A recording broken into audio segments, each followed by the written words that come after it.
Okay. So what I'm actually presenting here today. This is not an application of deep neural networks, but rather an alternative for them. Okay, so you will see later on when I talk about the architecture of the high entropy neural networks, and that it's completely different from, or not completely different, but there are major differences from deep neural networks. And again, this is not applying something that already exists to reinforcement learning, but rather proposing a new method of doing deep learning. Okay, these are the main points I want to get through today. So what inspired me to do this architecture, to create this in the first place? Why does it exist? And then, of course, in detail, I will explain the network architecture, right? Since this is what I'm actually presenting. I'm not presenting how it's applied, but rather the architecture. And then when I talk about the architecture, you will quite quickly realize that you can't really train it with the common methods we have right now, such as backpropagation. So we'll talk about an alternative training method to optimize. And then I will present the Lunar Lander OpenAI gym environment, which is a reinforcement learning environment, and the results compared to common approaches the high entropy network achieved. And then I will also talk about size adjustments, which doesn't make sense to you right now, maybe, but after I talk about the architecture, it will be more clear what the section will be about. Okay, so why did I create high entropy neural networks? On the left here, you can see a sketch from Ramon y Cajal. Now this is actually decades old already, but it's so beautiful that I couldn't resist including it in this presentation. And this is supposed to show the neural system of the human brain. And though it is quite old, this is actually fairly accurate. You see the axons going in all sorts of directions from the neurons. And I really wanted to point out the contrast here of what we made of that, right? So we went away, here on the right, you can see a normal dense neural network. We went away from the recurrence, so the connection towards prior neurons, that you can see on the left and that we can also observe in nature, to a very layered structured approach where every single neuron is connected to every single neuron of the next layer in a dense network, for example. And though this is pretty efficient in terms of backpropagation and can fit a lot of functions quite nicely, it is very distant from nature. And therefore, in my opinion, at a disadvantage. I'm personally a huge fan of bionics. And bionics is basically a technique where you try to transfer observations from nature into mechanics or software. And because at the end of the day, nature has been evolving for millions of years, and it's of course quite easy for us to just tap into the kind of conclusions drawn from Darwinian evolution. And this is exactly what this is. So what does the high entropy neural network, sorry, just to clarify, why is it called high entropy? Because it has very little perceived structure, okay? What does it look like? It looks like this, or this is one version of it. The first thing you can see is that you don't have the layers that you would commonly observe in a dense neural network, and it looks very disordered, right? Hence the name high entropy. Let me walk you through to the basic of the structure and then how it actually works. So the green neurons you can see here are the input neurons. This is where information actually flows into the network. So let's say you have a reinforcement learning environment, such as Pac-Man. Then the green neurons would be your visual observation of the game space. And this, of course, differs from what you applied. The blue neurons are processing nodes. Nothing much is happening there. And they're very important for the processing and can be compared to the hidden layers of conventional neural networks. And red and the purple neurons in this example are the output neurons. Now, for each label that you have, for example, if you play a reinforcement learning environment with 4 discrete actions, you will have 4 different output neurons. This is very similar to the DQN approach proposed by DeepMind in the Nature DQN paper, where for each action you want to evaluate the value of it. And I will go on in great detail in a second about how this works in this network. But let me first point out why this is good and novel. The first big point is recurrence. Now, in a conventional neural network, you're trying to map some inputs to an output. And this output will solely depend on the inputs that you give it at this time. Even in LSTMs, you will feed all inputs, though in different shape, but still the inputs for the output. So it's a feed-forward network. This means that it doesn't actually retain information within the network. The way this network works is that for each connection you can see here from one neuron to the other, at every time step they fire once. Those connections are trainable parameters, which means that they have some value, very similar to the connections in a dense neural network. And you multiply this value with the neuron at the basis value. Okay, so for this green input neuron, you will take this value, multiply it with the width of the connection, basically, sum it up with all other incoming connections at this neuron, and then pass it through an activation function. So the forward pass is similar to a dense neural network, with the only difference, or the biggest difference, that it points in different directions and is not as ordered.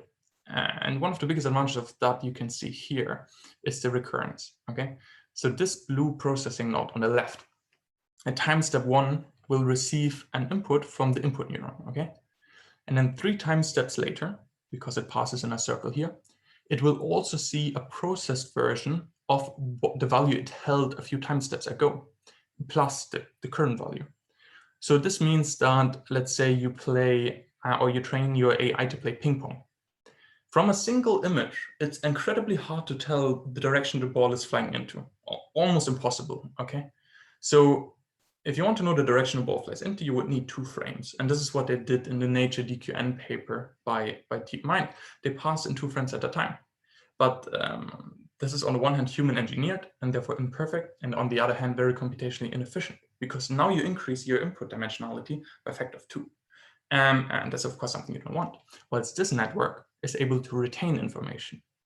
The other obvious reason why this might be useful, or the other application field, is natural language processing.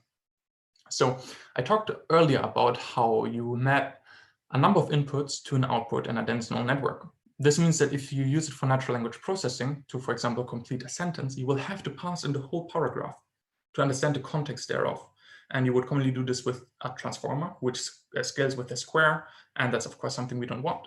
Whilst in a high-entropy neural network, you can pass in 1 word at a time. And because it retains information within the network, it will still have an abstract understanding of what has been going on over various time steps.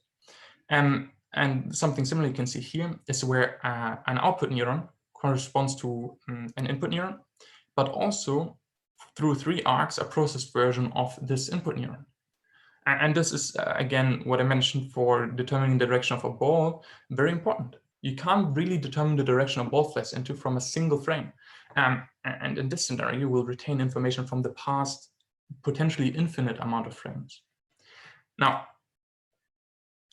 as I mentioned earlier, you can't backpropagate it. And there are probably better ways to train it than what I'm presenting right now. This is what my current research is about, which I'll talk a little bit about in the future work section. But currently it's optimized using a genetic algorithm. So a genetic algorithm basically simulates Darwinian evolution.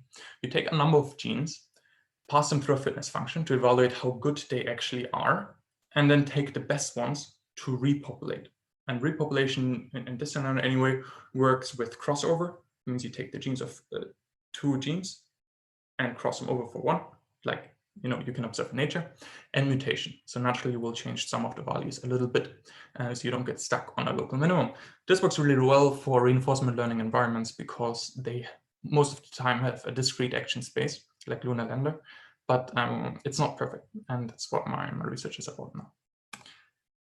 Now, the most important part of this is, of course, well, does it work? Proposing an alternative to deep neural networks is something that's very questionable, of course. So let me show you in which areas it's actually better than a deep neural network and in which areas it might fall short of a deep neural network. But first, let me introduce Lunar Lander. Lunar Lander is an OpenAI gym environment with 8 observations and 4 discrete actions. And the 4 actions are the thrusters. So you either fire them or you don't. It's a Boolean binary. And basically the score is determined by how closely do you stick to the middle line, do you land successfully, and how often did you use your thrusters, okay? So you want to stick to the line, you want to land successfully, but you don't really want to use thrusters. And the video you can see here, or the GIF, is actually not mine. Mine is much better than that, and I will show you that in a second. But yeah, so observation space of 8, action space of 4. Now, to the results. Okay, I will talk about the GIF in the bottom right corner in a second. Please don't be too distracted just yet, just now.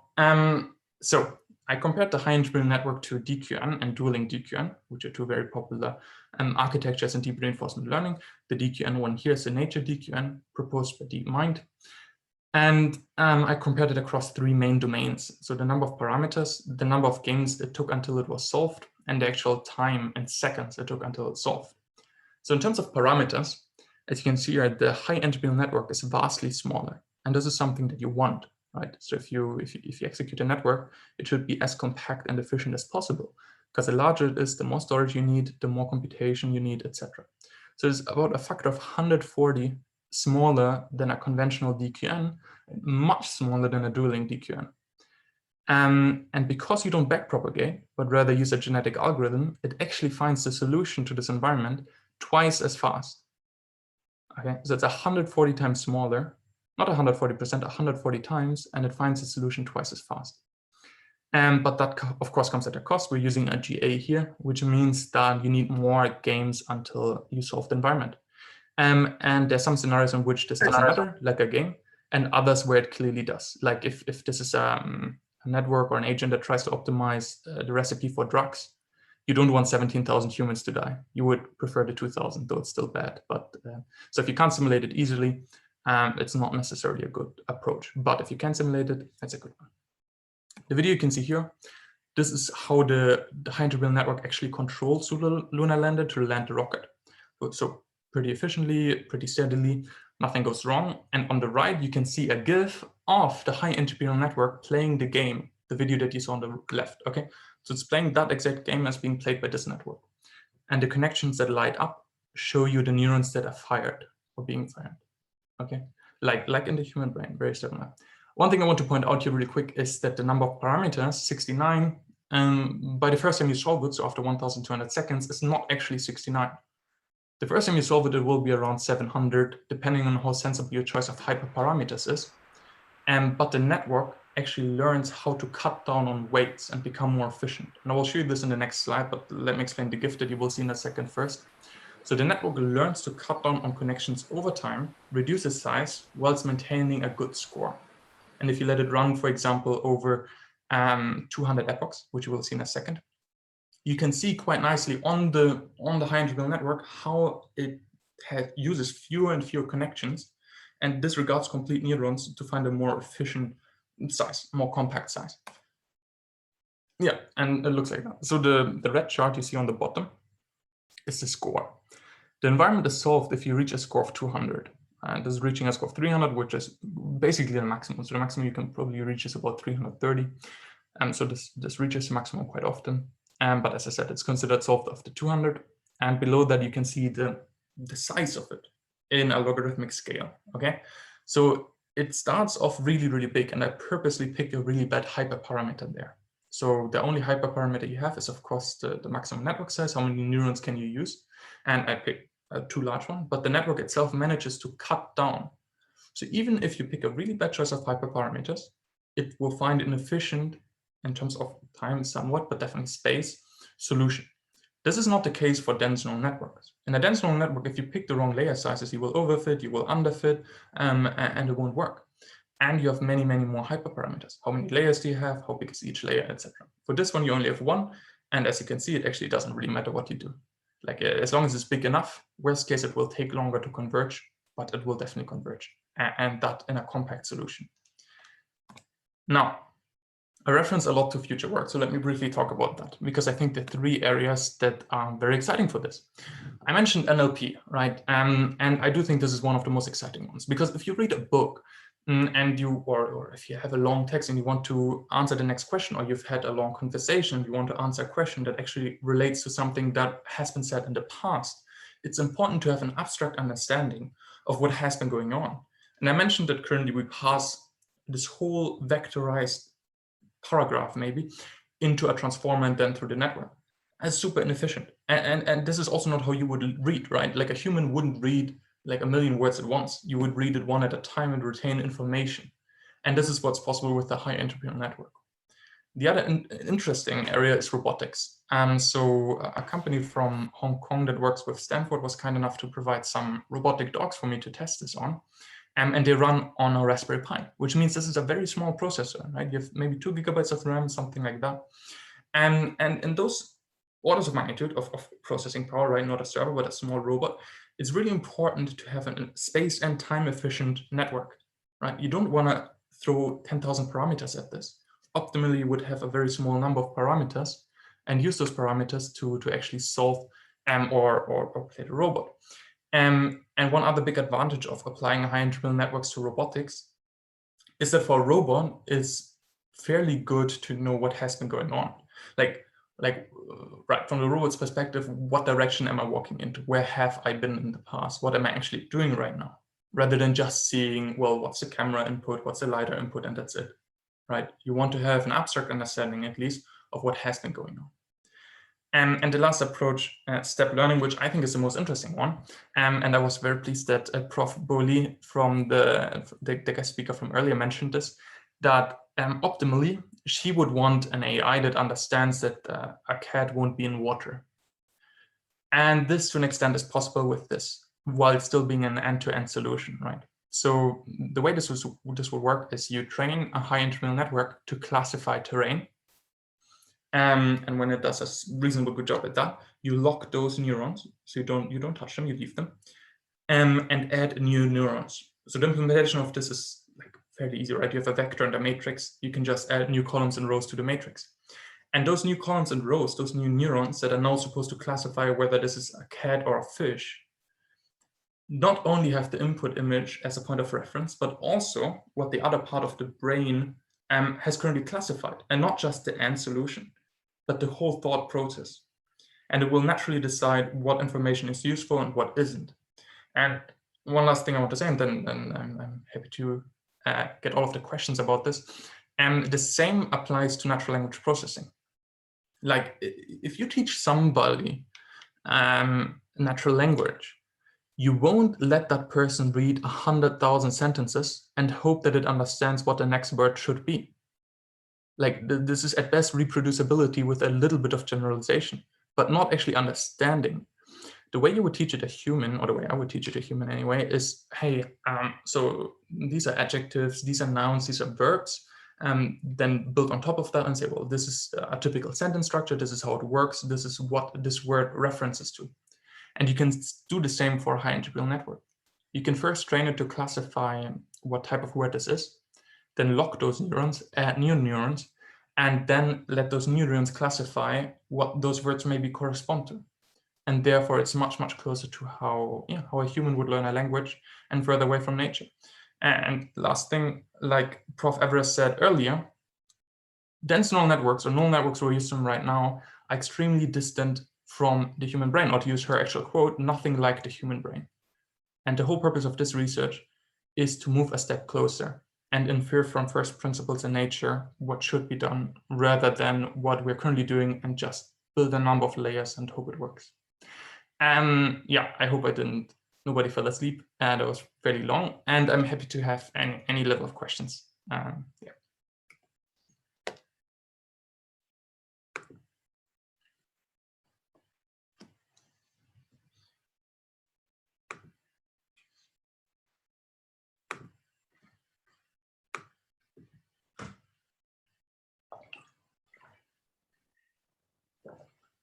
Okay, thanks for presentation. And we will have about 5 minutes Q&A session. And anyone who has a question can just post it on the Zoom chat box, and then we'll have the session. So the floor is now open for any questions.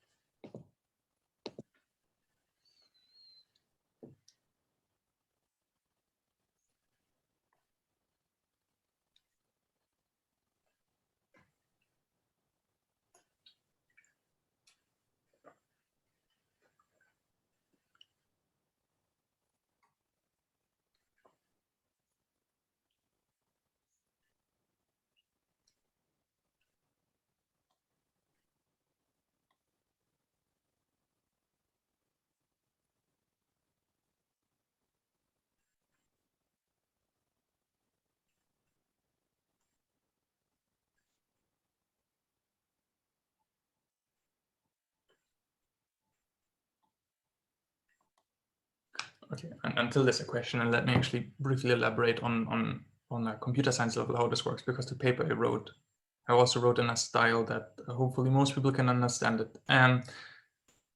This might be hard to visualize, especially if you haven't worked with those sort of structures, because, well, they don't exist yet, and they're a little bit different from dense neural networks. The way you would implement this, and I have a GitHub repo with all of the code examples that I used here and used in the paper, so it's easier to reproduce. So you can just copy paste it for reproduction.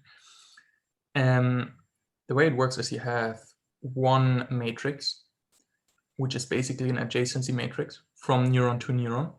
You pick specific output neurons out of that matrix. So you pick the indices of which matrix or which row actually is an output neuron. And you store the values in a neuron's vector, right? So during the forward pass, you initialize the values the neurons currently hold as all 0.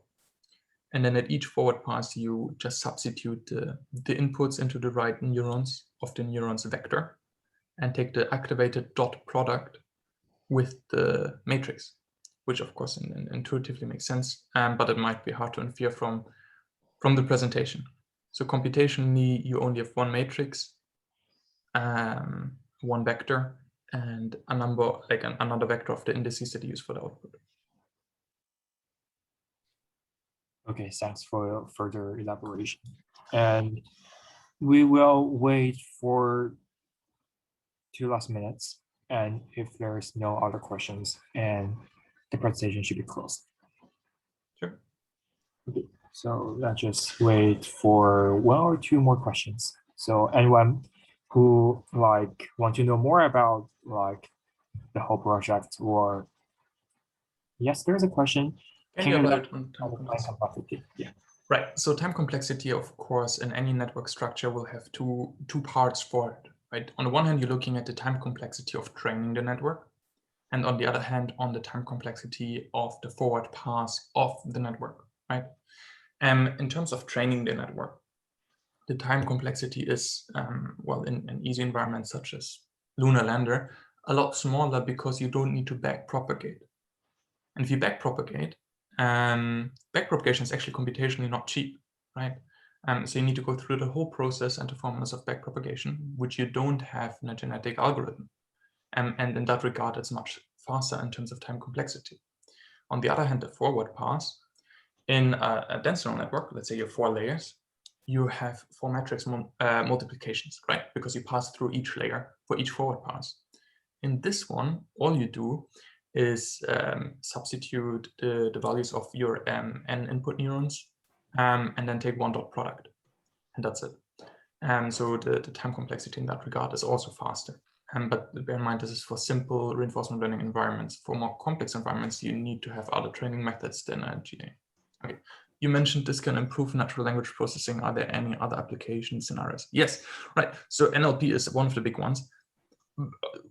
Yeah, let me give 2 answers to this. On the one hand, anything that you currently use LSTM for, this is probably better.